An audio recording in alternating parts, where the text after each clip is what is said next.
l'enseignement est « Et l'athlète n'est pas couronné s'il n'a pas combattu suivant les règles ». Donc ce que le Seigneur veut nous enseigner ce soir, c'est que tout d'abord, nous sommes des athlètes. Et le but d'un athlète, c'est d'aller jusqu'au bout. Le but d'un athlète, c'est de remporter la médaille d'or. Et nous, notre but, c'est d'aller jusqu'au bout avec le Seigneur et de remporter cette couronne. Pourquoi on doit remporter cette couronne ? Parce que le jour où on rencontrera le Seigneur, on jettera ces couronnes à ses pieds pour le glorifier, pour lui rendre gloire. Parce que toute la gloire, elle doit revenir au Seigneur et au Seigneur seul.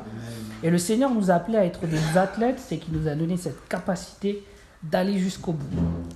Mais un athlète, ce qui est important dans la vie d'un athlète, c'est toute la préparation, toutes les choses en fait qu'il fait en privé, l'entraînement. Ce sont toutes ces choses qui sont essentielles pour que le jour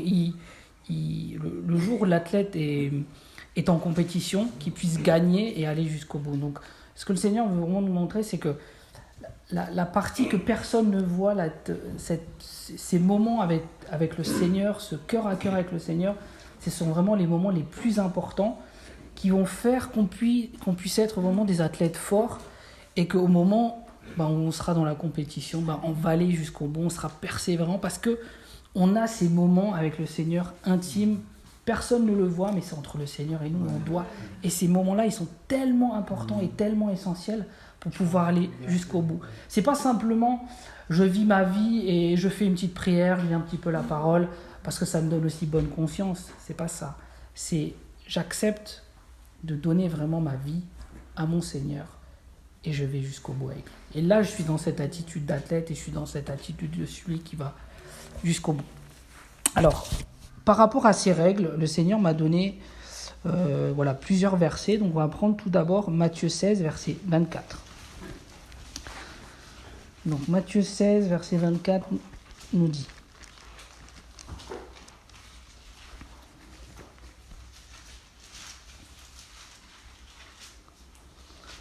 Premier point. Alors Jésus dit à ses disciples, « Si quelqu'un veut venir après moi, qu'il renonce à lui-même, qu'il se charge de sa croix et qu'il me suive. » Donc on voit que la chose essentielle, c'est de renoncer à soi. Qu'est-ce que ça veut dire renoncer à soi ? C'est de dire, « Seigneur, je te livre ma vie. Je décide, Seigneur, de vivre pour toi et pour toi seul, Seigneur.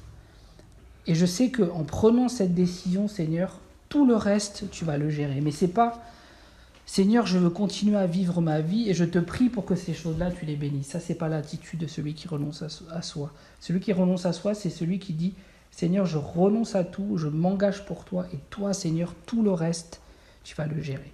C'est toi qui t'en occupes, Seigneur. Et quels que soient les choix que tu vas me demander de faire, même si c'est des choix qui sont durs pour la chair, ce sont les choix qui sont bons.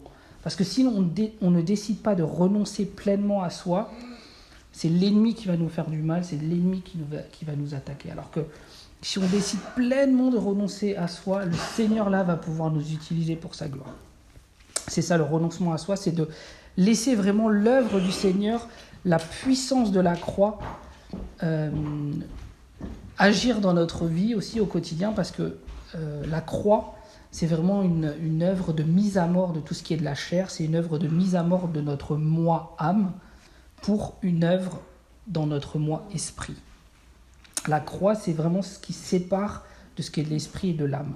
Donc celui qui renonce à soi, c'est celui aussi qui décide de marcher par l'esprit et non plus par l'âme, qui décide de marcher par sa réelle nature et non plus par les émotions, qui décide de changer ses pensées, parce qu'il est dit au verset 23, hein, « Car tes pensées ne sont pas les pensées de Dieu, mais celles des hommes. » Et ce que le Seigneur attend de nous, c'est que nos pensées, elles puissent être changées et renouvelées, que ce ne soit pas des pensées des hommes.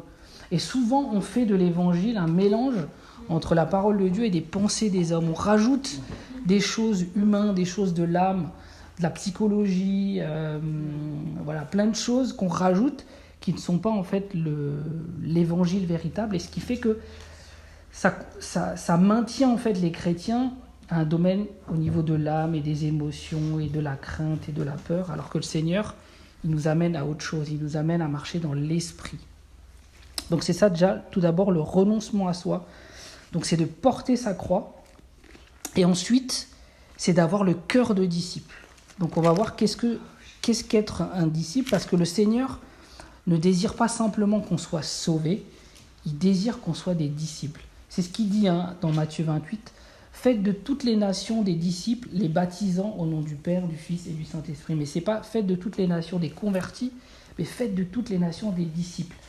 Et c'est pour ça que les ministères sont très importants, parce que quand quelqu'un amène une âme au Seigneur, c'est souvent les évangélistes, on peut être aussi conduit à amener des âmes au Seigneur, mais souvent on amène les âmes au Seigneur et on va les conduire chez le pasteur.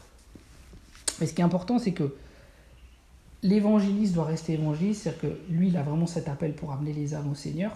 Ensuite, l'évangéliste conduit cette âme auprès du pasteur, qui va être là pour la suivre, qui va être là pour lui faire du bien, qui va être là pour penser ses blessures, pour l'aider, lui montrer qu'elle est importante au Seigneur et aussi aux frères et sœurs. Mais le pasteur, qu'est-ce qu'il doit faire? C'est qu'ensuite, il doit amener cette personne-là chez le docteur qui va l'enseigner en profondeur. Et c'est là où on voit c'est l'importance du corps de Christ. Mais si le pasteur, il réunit toutes les fonctions, c'est bancal, ça ne marche pas, parce qu'il n'a pas ce don de la part du Seigneur. Donc ce qu'il va faire, ça va être bancal. C'est pour ça qu'on a vraiment, on a tous besoin les uns des autres pour faire que cette œuvre du Seigneur se manifeste vraiment glorieusement. Et c'est là aussi où on va pouvoir faire des disciples, d'où l'importance des ministères et du corps de Christ. Alors, par rapport aux disciples, donc on va prendre Luc 26. Luc 26 et ensuite le verset 28 est très important. Luc 14, pardon. Luc 14, verset 26. Verset 26. Luc 14, verset 26 nous dit « Si quelqu'un vient à moi sans me préférer à son père, à sa mère, à sa femme, à ses enfants, à son travail, à son ministère, à ses finances, à son argent, en fait, à tout, il ne peut pas être mon disciple. » Donc le disciple du Seigneur, c'est celui qui renonce à tout. À tout. Et le Seigneur voit très bien si sincèrement on veut renoncer à tout, ou si ce n'est pas le cas, si c'est simplement de nos lèvres, mais il le voit si c'est de notre cœur. Et si c'est de notre cœur, un moment donné ou à un autre, on sera mis aussi à l'épreuve, c'est sûr. Mais c'est une bonne mise à l'épreuve parce qu'elle va nous conduire à être émondés par le Seigneur et à être toujours plus à son image. Et le verset 28 nous dit « Car lequel de vous, s'il veut bâtir une tour, ne s'assied d'abord pour calculer la dépense et voir s'il a de quoi la terminer ?» Donc là, le Seigneur, il nous dit aussi, si tu prends la décision d'être un disciple, réfléchis bien à cette décision. Bien sûr que c'est la meilleure que tu peux faire, mais réfléchis bien parce que ça veut dire il y aura un prix à payer. Et ce prix à payer, il est bon. Il sera peut-être difficile dans la chair, mais c'est le prix à payer pour aller jusqu'au bout, pour être couronné, pour jeter ses couronnes auprès de notre Seigneur. C'est ça en fait le disciple. Ensuite, Jean 12, verset 24 nous dit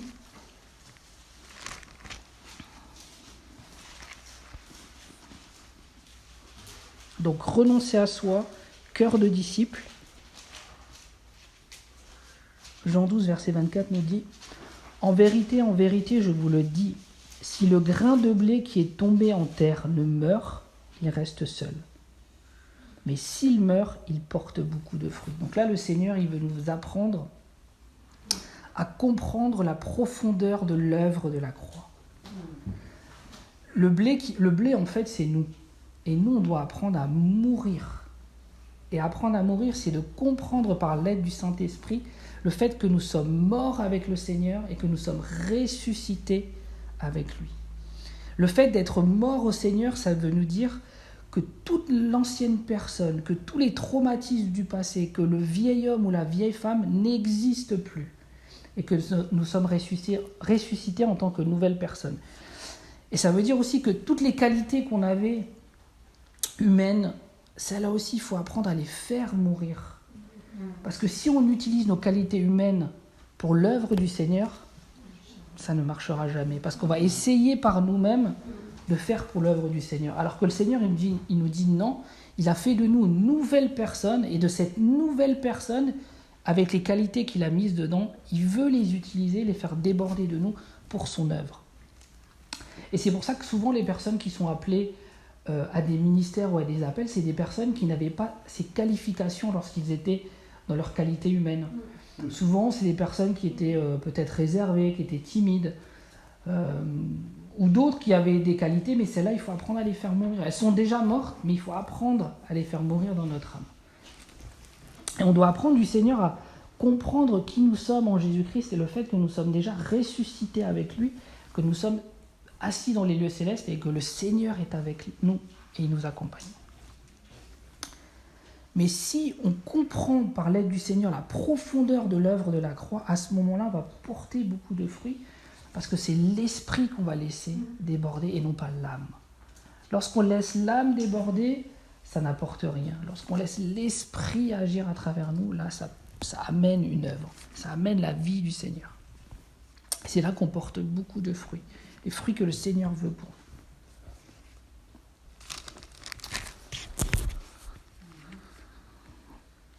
Alors ensuite, on va aller dans 2 Thessaloniciens 2, verset 10. 2 Thessaloniciens 2, verset 10 nous dit «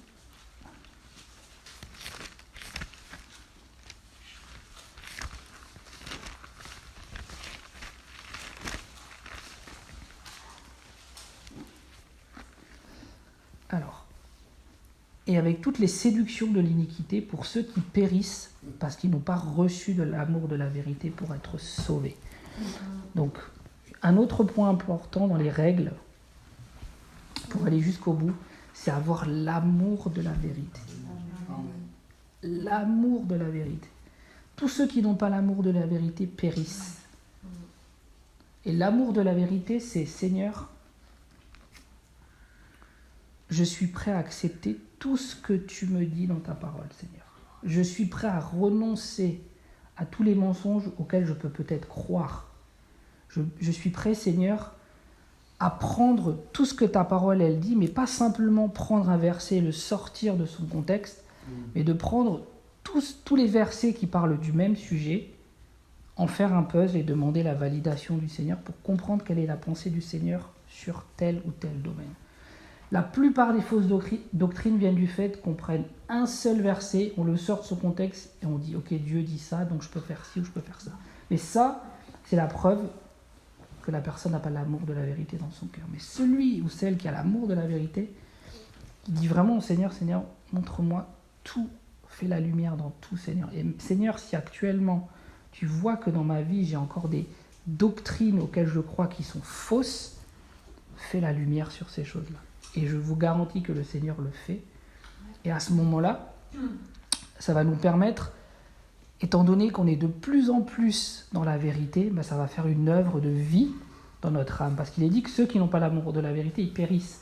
Donc ça amène une œuvre au niveau de leur âme, une œuvre qui les rabaisse. Alors que en croyant, en nous attachant à la vérité, ça amène une œuvre bienfaisante au niveau de notre âme. Donc l'amour de la vérité qui est vraiment essentiel. Ensuite, on va aller dans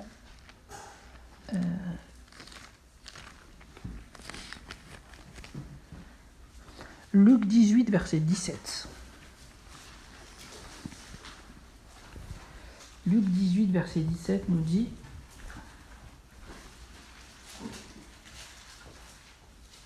Je vous le dis en vérité, quiconque ne recevra pas le royaume de Dieu comme un petit enfant n'y entrera point. » Donc qu'est-ce que le cœur d'enfant? C'est très important. Un enfant, premièrement, c'est celui qui est toujours en compagnie de son papa. Donc le Seigneur veut que nous soyons des enfants parce qu'il désire que nous soyons toujours en compagnie avec lui. Le petit enfant, c'est celui qui pose toujours des questions à son papa, qui cherche toujours à savoir, et que quand son père lui répond, il ne pose pas de questions, il croit que ce que son père lui dit, c'est ça la vérité, il croit dans son cœur d'enfant. Donc le Seigneur veut aussi nous dire que quand notre Père nous parle, Il attend simplement à ce qu'on croie, sans chercher des détours. Parce que si notre Père nous dit blanc, c'est blanc, tout simplement. Le petit enfant, c'est celui qui se blottit dans les bras de son papa quand ça va pas, quand c'est difficile. Et son papa le console, il ne le laisse pas dans cet état. Le petit enfant, c'est celui qui a aussi le désir de grandir. Parce qu'un papa ne veut pas que son enfant reste un enfant, mais qu'il devienne un adulte. Et pareil, notre Seigneur ne veut pas qu'on reste des enfants, mais qu'on devienne des adultes. Qu'on ait ce cœur d'enfant, mais qu'on devienne des adultes et qu'on soit mature. C'est ça, en fait, le cœur d'être un petit enfant. Et pour rentrer dans le royaume de Dieu, c'est tellement simple que si on réfléchit trop, si on se pose trop de questions de manière humaine, on ne pourra pas rentrer. Parce que l'évangile, c'est quelque chose de très simple. Heureux les pauvres d'esprit. Les pauvres d'esprit, c'est ceux qui savent déjà que par eux-mêmes, ils sont capables de rien. Mais c'est aussi ceux qui ont cette humilité de simplement croire la parole de Dieu comme elle est dite.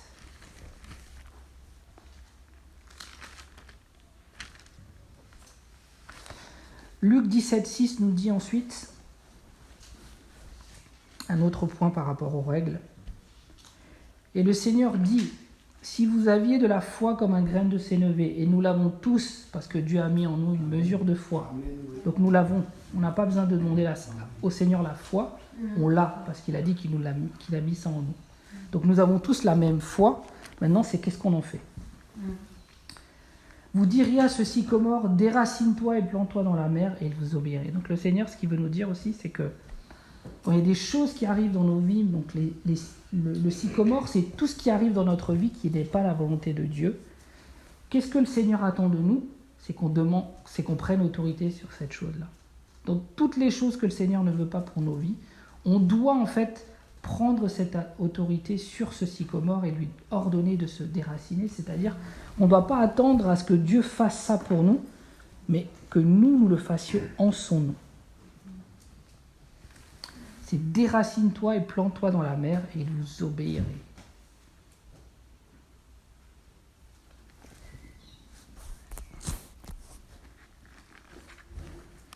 Donc, le Seigneur nous a donné la capacité de vaincre tous les sycomores qui se présentent dans nos vies. Ensuite, Éphésiens 5, versets 15 à 17. Éphésiens 5, versets 15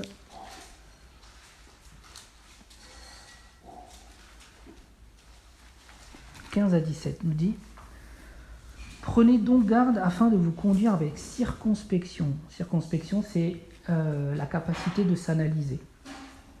Donc ce que le Seigneur nous demande aussi, c'est qu'on puisse prendre la décision de nous analyser et de dire « Seigneur, fais la lumière sur tout ce qui ne va pas dans ma vie. Montre-moi, Seigneur, et aide-moi à faire que ces choses-là changent. » Et en fait, le fait de demander au Seigneur de faire la lumière sur notre vie nous évitera de demander aux autres de changer. Parce qu'on a trop tendance à voir les défauts des autres. Alors que le Seigneur nous dit, n'essaye pas de changer les autres, prie pour eux, mais toi, change. Toi, change. Parce que c'est trop facile de voir les défauts des autres. Mais le Seigneur nous dit, regarde, entre guillemets, à tes défauts, je vais te montrer comment en sortir.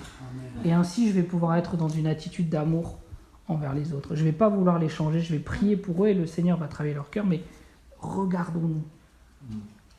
Et on sait très bien les défauts qu'on a encore dans notre âme. On le sait. Si on est sincère devant le Seigneur, on le sait.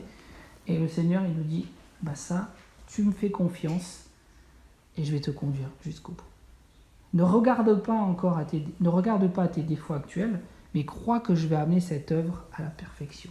Parce qu'il est dit, je suis persuadé que celui qui a débuté cette œuvre en vous l'amènera parfaitement au jour du Seigneur, au jour où il viendra nous enlever. Non comme des insensés, mais comme des sages. Rachetez le temps, car les jours sont mauvais. Racheter le temps, c'est prend la décision, juste après c'est dit, c'est pourquoi ne soyez pas inconsidérés, mais comprenez quelle est la volonté du Seigneur. Donc c'est accepter de faire toute la volonté du Seigneur dans notre vie, afin de ne pas aller dans des directions qui ne sont pas la volonté du Seigneur et de perdre du temps. Parce que si le Seigneur, il voit qu'à un moment donné, on veut en faire un petit peu qu'à notre tête, il va nous laisser parce que Dieu laisse les hommes libres. Et à ce moment-là, ça amène des décisions, des directions qui ne sont pas la volonté de Dieu et qui font perdre du temps, 1 an, 2 ans, 3 ans, comme les Hébreux dans le désert. Mais si on décide de faire pleinement la volonté du Seigneur, le Seigneur, il le voit très bien, et là, il nous conduit parfaitement et nous empêche de tourner en rond comme les Hébreux.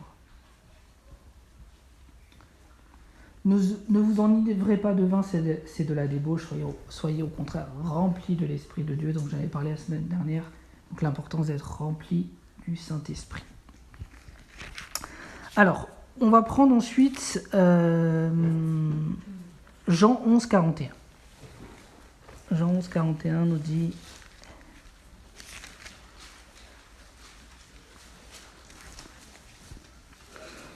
Donc un autre point, c'est sur les prières. L'athlète, c'est celui qui sait prier de la bonne manière.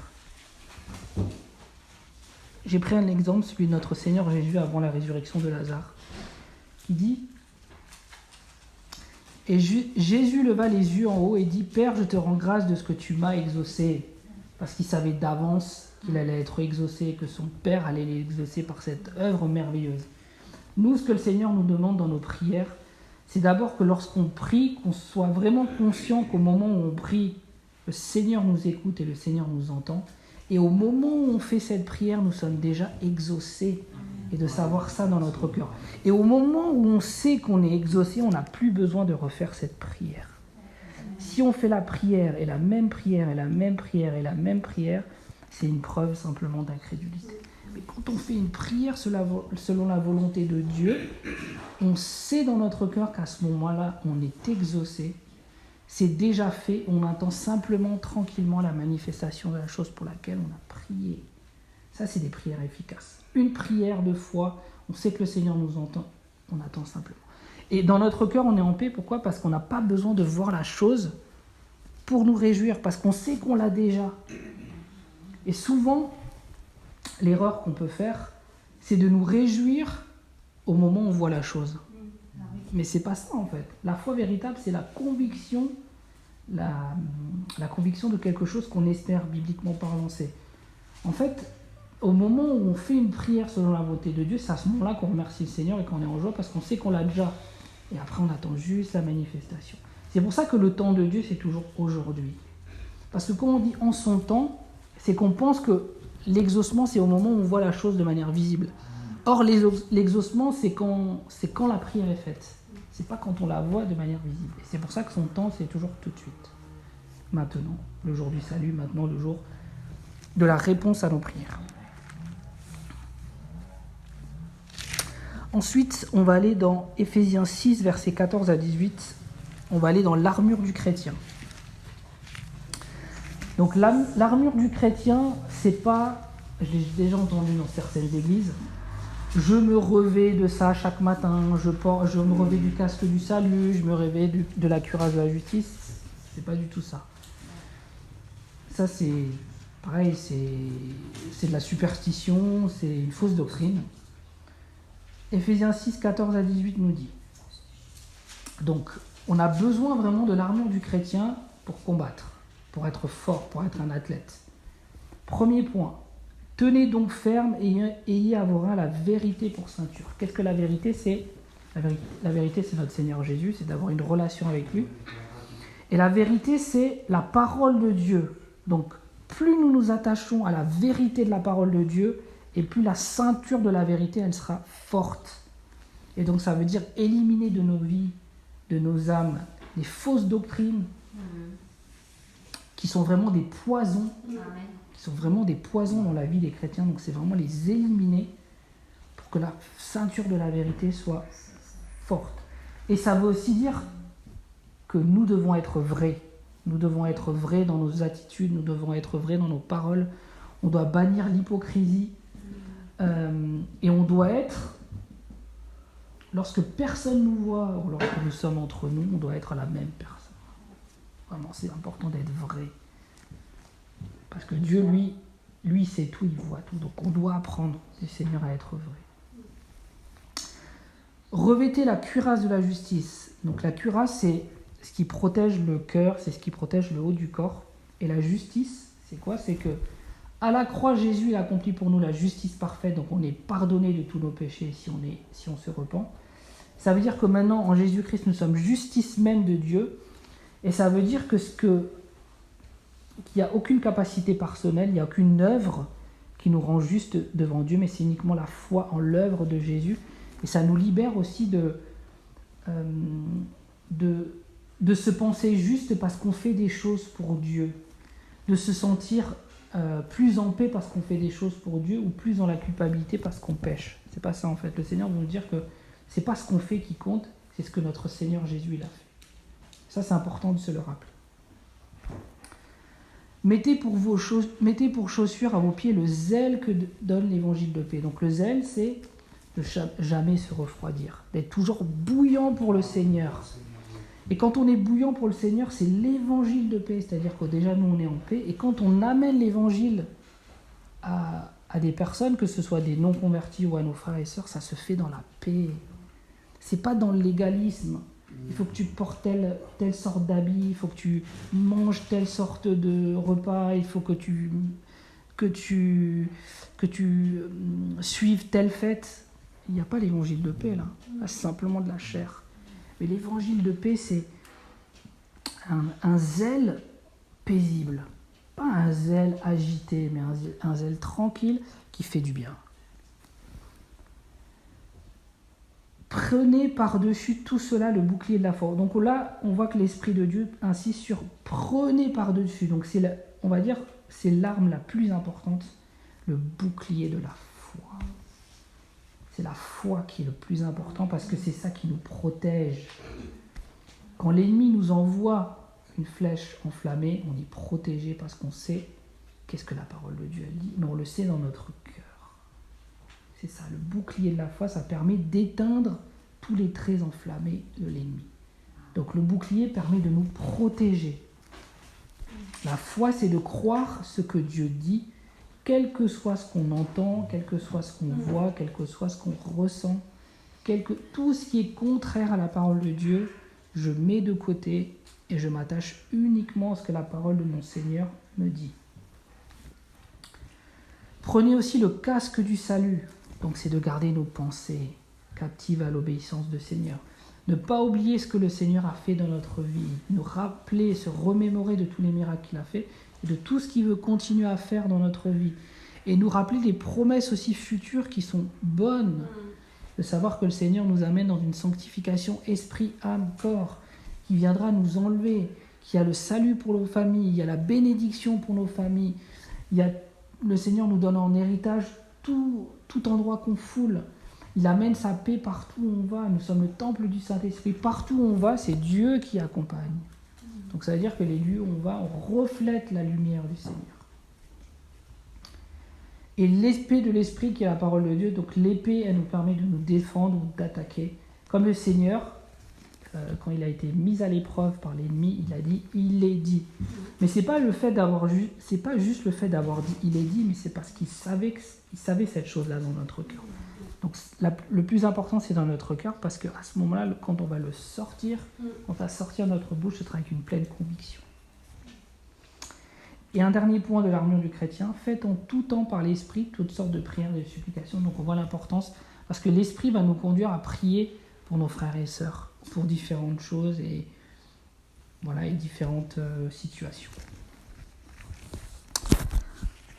Ensuite, on va aller dans Philippiens 3.3.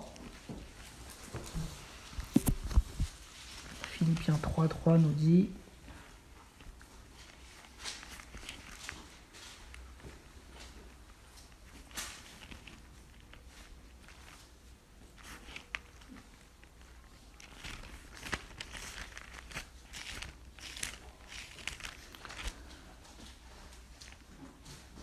Car les circoncis Donc nous sommes tous circoncis maintenant en Jésus-Christ.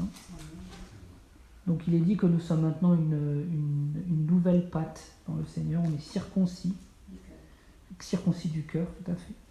C'est nous qui rendons à Dieu notre culte par l'Esprit de Dieu. Donc ce qui est important aussi, c'est de rendre un culte par l'Esprit de Dieu. Un culte, c'est un hommage, c'est une louange, c'est une grâce qu'on rend à notre Seigneur. Et le Seigneur, il désire que ça vienne par son esprit et non pas par l'âme. Et on voit vraiment les ministères qui nous bénissent, que ce soit l'enseignement, que ce soit des pasteurs, que ce soit des prophètes, des évangélistes, dans la louange.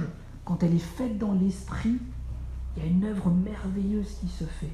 On sent que ça parle à notre cœur, mais à notre cœur, esprit. Et ça fait une œuvre dans notre âme. Donc c'est ça, c'est de rendre un culte par l'Esprit de Dieu. Qui nous glorifions en Jésus et qui ne mettons point notre confiance en la chair. Ça c'est important parce que quand on pense que par nous-mêmes on peut faire, là on ne rend pas un culte qui est agréable au Seigneur.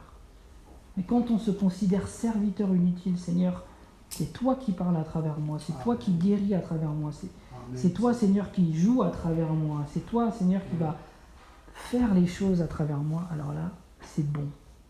C'est bon, ça c'est l'athlète, le véritable.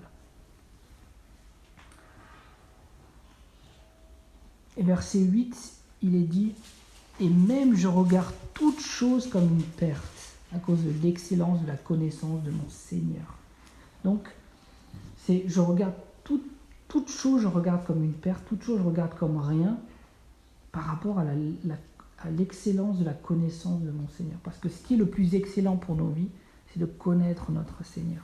C'est d'avoir une relation avec notre Seigneur, c'est de pouvoir lui parler et de l'entendre nous parler. C'est d'avoir aussi ces moments de silence où on l'écoute. Que nos prières ne soient pas juste un monologue, mais un dialogue. Seigneur, tu es mon bien-aimé, tu es mon berger, Seigneur, et je désire t'entendre tous les jours. Je désire entendre ta voix, Seigneur. Quand tu étais dans le jardin d'Éden, Père, tu allais parler à Adam et Ève. Tous les jours, tu allais les visiter le soir. Ben, Seigneur, moi je souhaite que tous les jours, tu me parles, Seigneur. Je ne veux pas passer une journée sans entendre ta douce voix. Parce que je sais que l'Éternel est mon berger, je manquerai de rien. Seigneur, tu as dit que le bonheur et la grâce m'accompagneront tous les jours. Et le plus grand des bonheurs, Seigneur, c'est de savoir que toi, le Dieu merveilleux, tu me parles. Et je veux être à l'écoute de ta merveilleuse voix, Seigneur.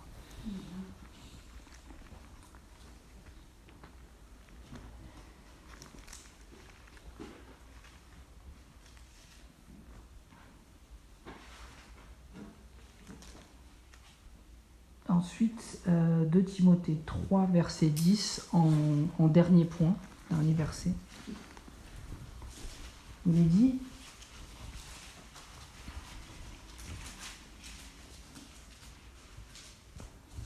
« Pour toi, tu as suivi de près mon enseignement. » Donc nous sommes tous enseignés par le Seigneur, c'est l'Esprit de Dieu qui nous enseigne.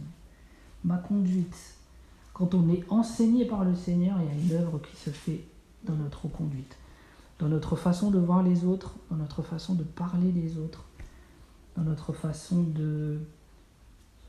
dans notre relation avec le Seigneur. Mes projets, parce que ce sont toujours des projets qui sont conduits par le Seigneur. Plus des projets dans la chair, mais des projets conduits par le Seigneur. Ma foi, c'est la confiance dans le Seigneur, de croire tout ce que Dieu nous dit. Ma douceur, parce que quand le Seigneur il nous enseigne, il nous parle et qu'on le connaît, c'est la douceur qui nous sort. C'est pas la dureté du légalisme, mais la douceur. Mon amour, l'amour selon Dieu, 1 Corinthiens 13, qui supporte tout, qui croit tout. Voilà. Ma constance, le Seigneur, il attend à ce qu'on soit constant. Pas toujours, à un moment c'est tout bouillant, après c'est froid, c'est difficile, après je reviens, après je suis tiède, non. Constance, toujours. Mes persécutions, comme disait le frère, on est amené à être persécuté pour le Seigneur. C'est des choses par lesquelles on doit passer.